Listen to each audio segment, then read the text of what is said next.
Shalom et bien-aimé dans le Seigneur. Oyebi, Bible lobi, mon peuple périt faute de connaissances. Peuple sans révélation, c'est un peuple sans frein. Oyebi, tangu tozo sala ba vidéo oyo, pona ba misusu ezo sala lokola ba blague. Pona misusu ezo sala lokolo tolo bakala lingala maseki. Mais toyebi makambo tozo loba. Tala likambo e arrivé lelo. Ezana mwana nzambe moko auti poto asa mwana mwasi azaka na poto c'est une femme mariée babalaye balatisa alliance nzoka chaque fois ya kala Kinshasa azwa garçon moko a vivre kanaye femme mariée azwa garçon moko a vivre kanaye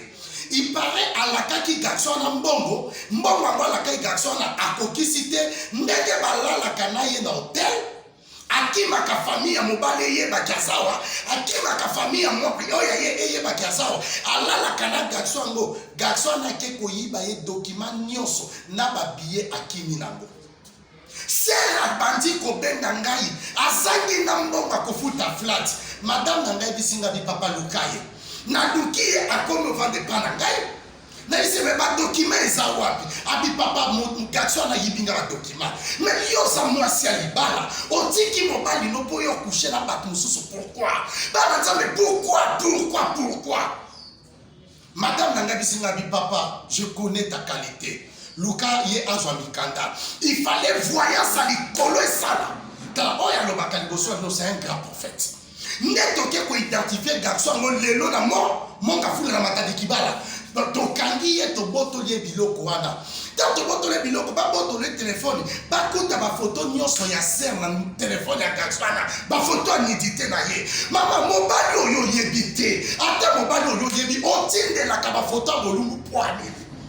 mobali nyonso azosenga bafoto ya bolumbu na musika considere yo te papa a partir ya lelo kotindela mwasi nyonso biloko ya bolumbu na yo te mwasi ya libala te mpoza mwasi ya libala te tu n'as pas droit ya otindela mutu bafoto ya bolumbu na yo mpe mobali yo otiki mobali na poto oyosaki nduma na Kinshasa obongo soki voyance ekenda komona place moto wana aza te alingaki osonga koma na ye kotune pourkoi osalaka bongo ali papa limbisaka papa na poto apesa ngesu bolingo ya malamu te papa na poto akoma na ngaka na bacoup direct